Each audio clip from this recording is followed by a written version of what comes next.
There is a small planet so near the sun that it is scarcely visible in the bright glare of our star. Like an elusive ghost, it is best observed from Earth in the twilight hours, when the sun is gone from the sky. The ancient Romans gave it its name, Mercury. So little was known about the planet that scientists could only guess at its origin and evolution. Like the planet Mars, it could have had violent volcanoes, deep canyons scarred by violent winds, or like our own moon, its surface might be pitted with craters, a record of ancient events written on a planet's surface. The best photographs of Mercury added little to our knowledge. But when man learned to travel in space, the electronic cameras of a spacecraft called Mariner 10 revealed the planet in startling detail.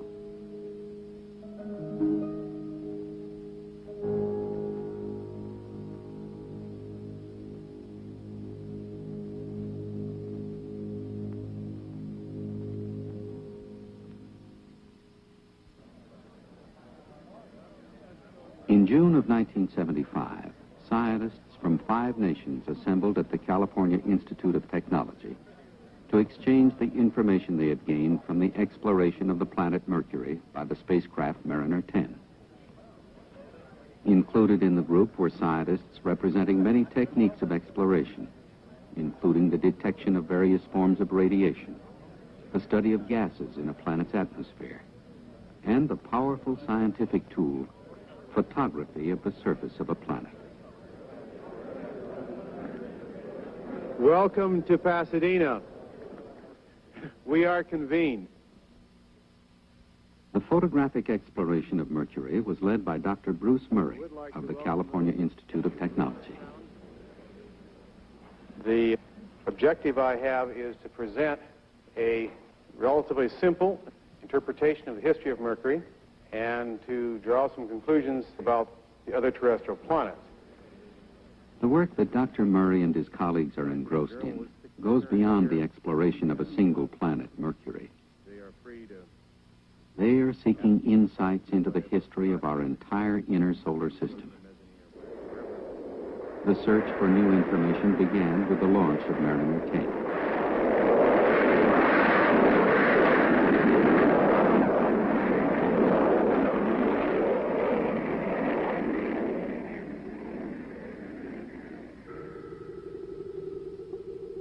These photographs of the Earth were taken to test the cameras that were to photograph both Venus and Mercury for the first time.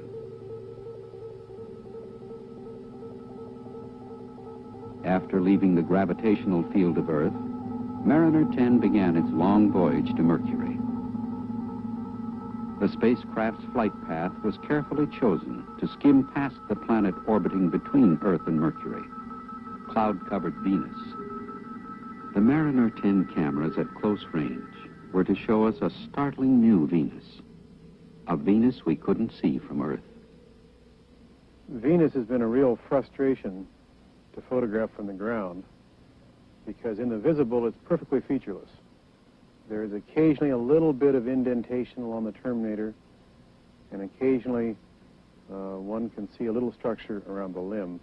But basically it appears from the Earth to be obscured by an incredible haze.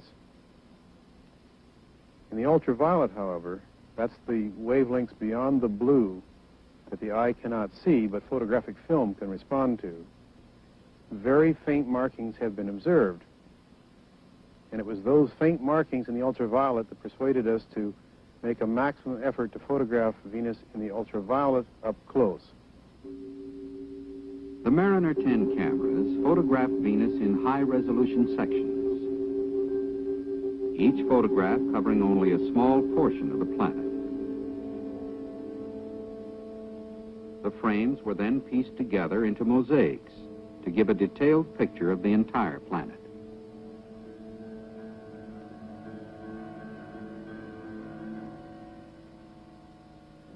The results of the Mariner 10 photography in the ultraviolet were really good. In fact, much, much better than we had hoped.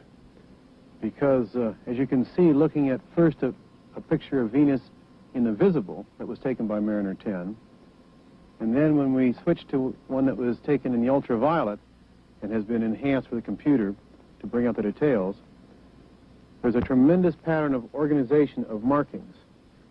Let's take a look at what's in these pictures. The most prominent thing that one can see is a very bright south polar cap, probably a great vortex, almost like a huge cyclone. And there are dark streaks that come into this as though they're winding up like taffy. So the whole series of mosaics was like a series of snapshots of Venus in time. And from those mosaics, it was possible to create a time-lapse movie of the rotation of the Venus atmosphere during the period of time Mariner 10 flew by and flew away from the planet. The pattern of rotation of features on Venus in the upper atmosphere, way up high by our standards, is remarkable in that the atmosphere on Venus rotates faster than the surface. In the case of the Earth, the atmosphere tends to drag behind a little bit, as one might imagine. In the case of Venus, the atmosphere rotates all the way around the planet once every 4 days. The surface rotates once every 243 days. So the atmosphere is rotating almost 60 times as fast, at the top anyway, as the planet itself. The gravitational field of Venus was used to bend the flight path of Mariner 10 inwards towards Mercury. Then the gravity of the Sun pulled Mariner towards its first encounter with the planet. In March of 1974, Mariner 10 flew past Mercury. During the next year, it would perform 2 more flybys. Mariner 10 returned almost 3,000 pictures of the surface of Mercury. These pictures reveal craters and other features which were formed very early in the history of Mercury and may refer to events that affected the entire inner solar system, Mars, Earth, Moon, and Venus, as well as Mercury.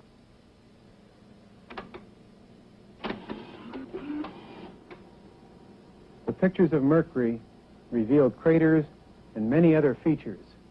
And to the geologist, these features and these pictures are like the pages of a history book. And the history book for Mercury may go back almost to the formation of the solar system itself.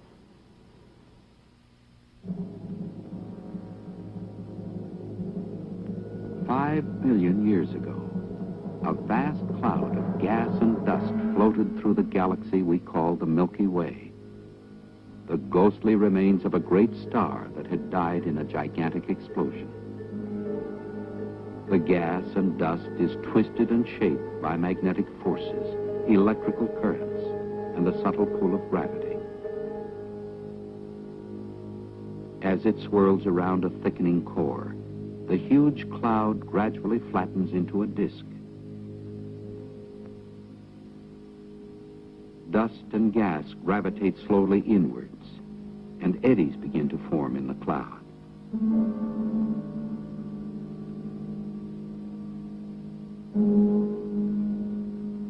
Particles of matter cluster into solid bodies.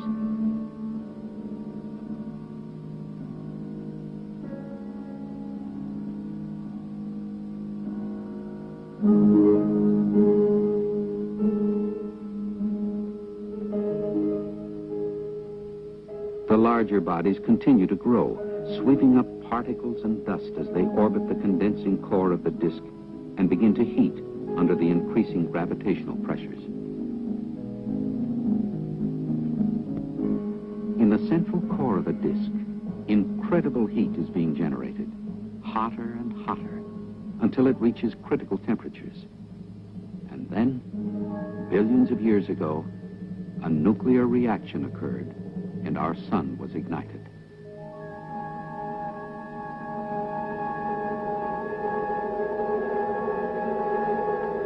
Its intense radiation repels the surrounding gas and dust. The increasing heat of the inner planets has formed them into molten spheres. Mercury, like the other inner planets, is continuously bombarded by debris that form craters on its surface. In the final stages of its formation, Mercury glowed from internal heat.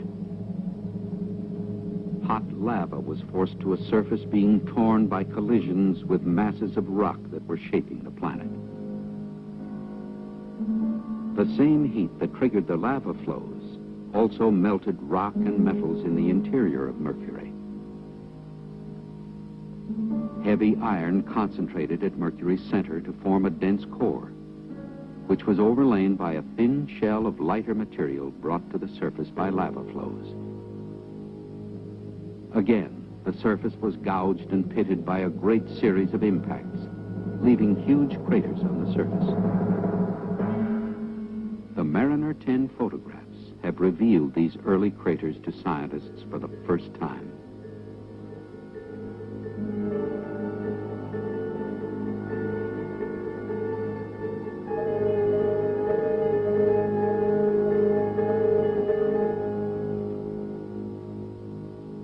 One of these craters was formed by a massive rock, perhaps a small planet that crashed into Mercury. In the Mariner 10 photographs, half of this huge crater was hidden on the night side of the planet. Today, this huge crater is called Colorus. The impact spewed millions of tons of debris across the surface of Mercury, creating a ring of mountain ranges over a mile high. The floor of this basin was split by great surface cracks, wide and deep. As this surface continued to form, deep inside Mercury, its heavy iron core began to contract. The surface buckled, cracked, and great sections, hundreds of miles wide, were split open, leaving immense mile-high walls of rock called scarps. Again, there was a great flow of lava covering many of the large craters and leaving smooth, flat plains. This set the stage for the final episode in the history of Mercury, a period of light cratering of the Great Plains. In this time, Mercury died.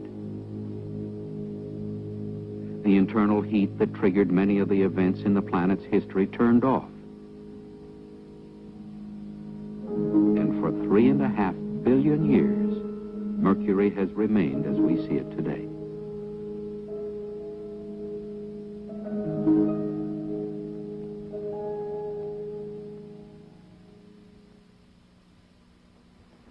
Before Mariner 10, there were a multitude of possible Mercuries.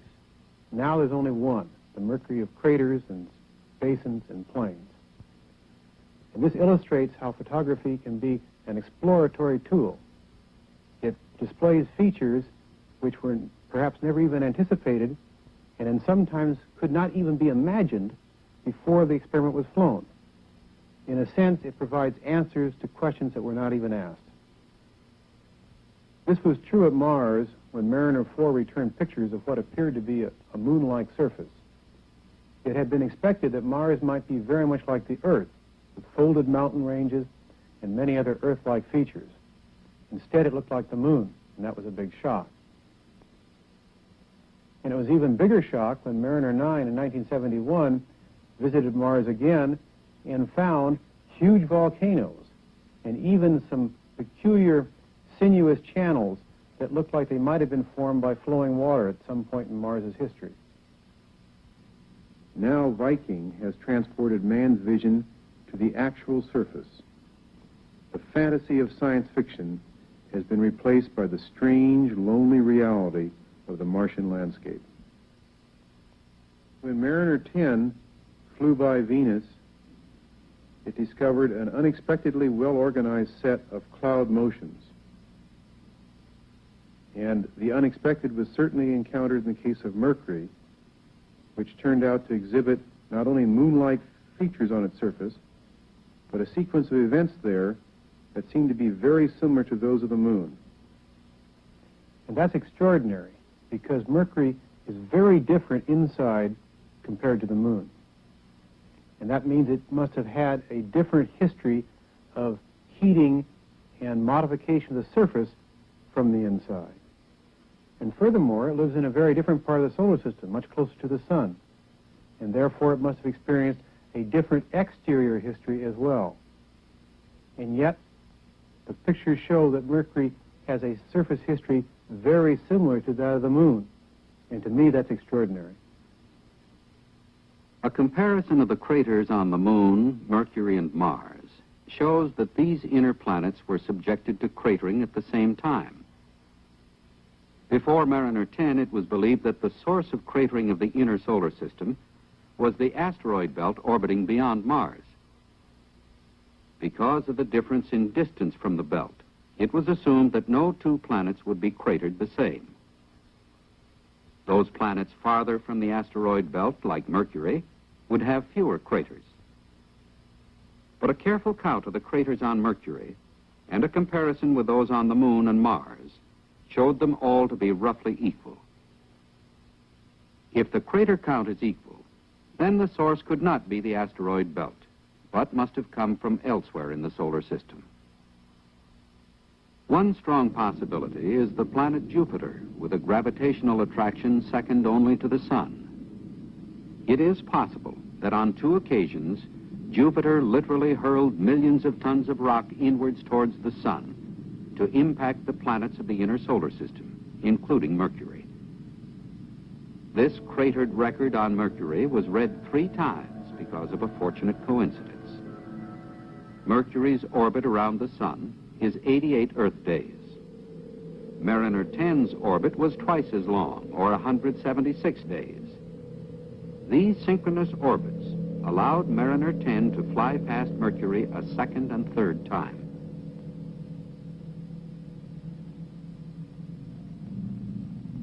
The path of the first flyby was on the dark side of Mercury.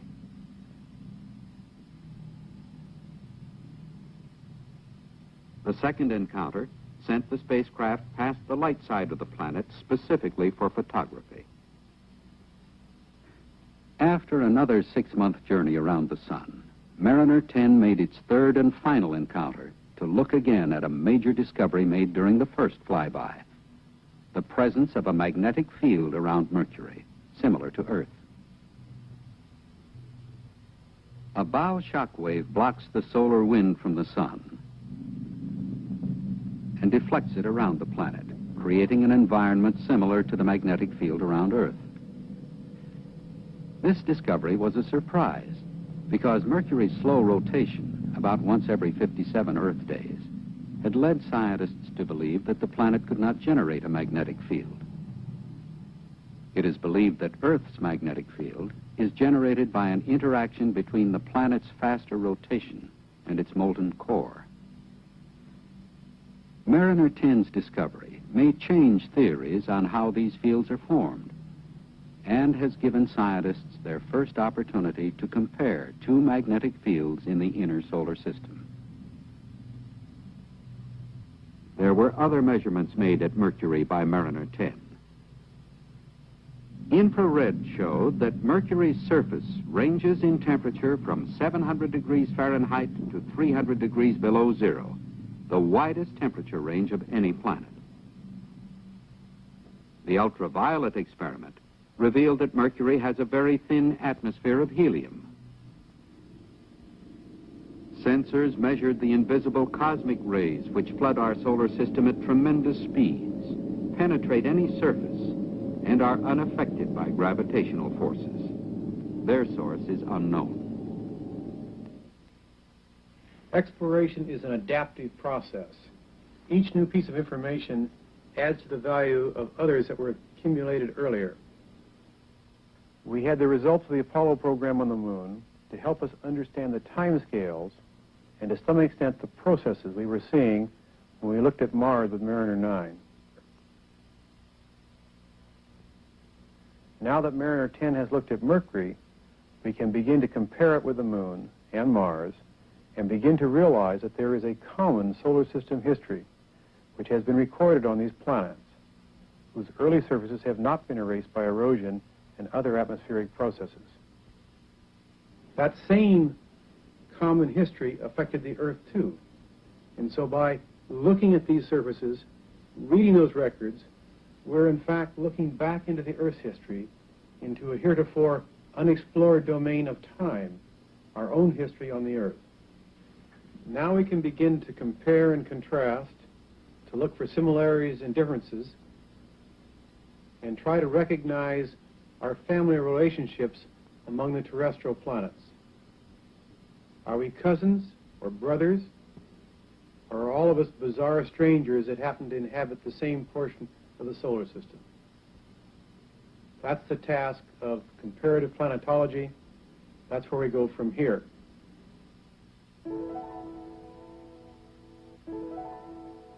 In future planetary flights, Venus will be explored once again. The probes of one Pioneer spacecraft will penetrate its thick atmosphere, while a second Pioneer orbits the planet.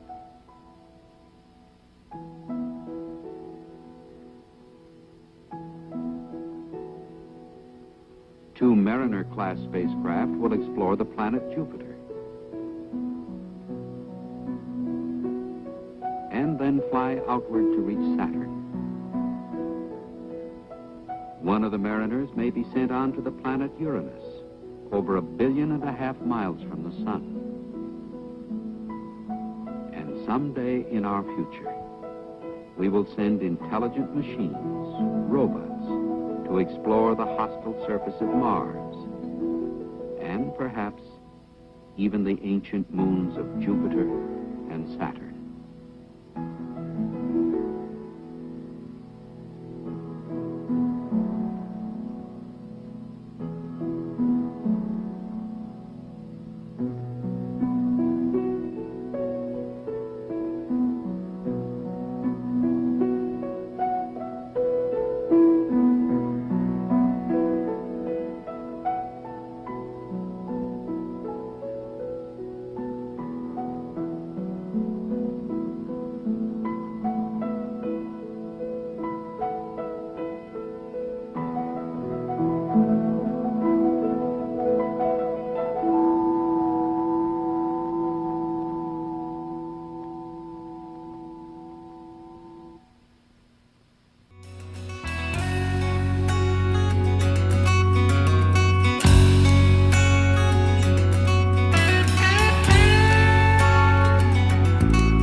Looking now, baby, see them rockets in the sky. Somewhere there's someone steady staring upwards as they die. Some folks is frowning, doubting, but we'd never play around. Spike a holy ball of fire from the heavens to the ground. Yes, we're looking for a crowd pleaser. Rockets in the sky.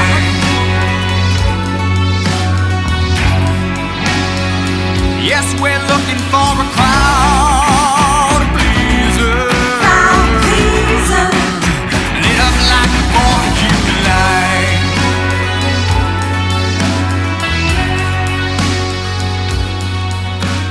Beautiful and deadly like a devil femme fatale. Got people across our nation screaming, can you hear us now? Can you hear us sound? No stranger propaganda, we're all suckers for a show. Suckers for a show. Grab a weapon at the door and leave behind your moral code. Yes, we're looking for a crowd pleaser. Crowd pleaser. Rockets in the sky.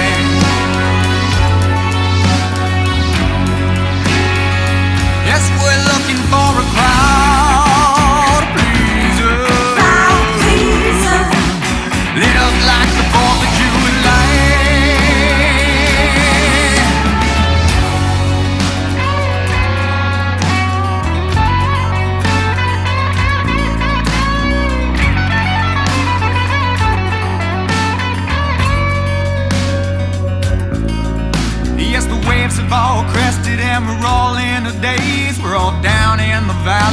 just living through the haze. Seems history is ended, time to cash in those chips, but you ain't seen nothing yet. The fuse has just been lit. It's a road runner, air grabber, out on a cruise. It's a working man, a rich runner, yeah, it's burning up the blue. She my kissing cousin, wild-hearted, but her aim is true. Top up window, flashing my baby's howling at the moon.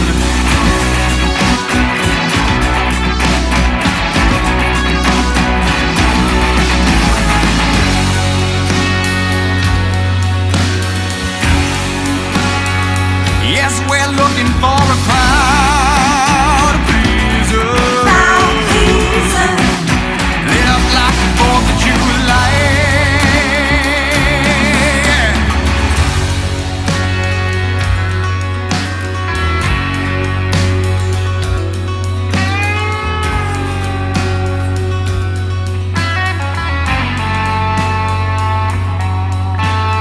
Looking now, baby, see the lights up in the sky. Lights up in the sky. Looking now, baby, see the rockets in the sky.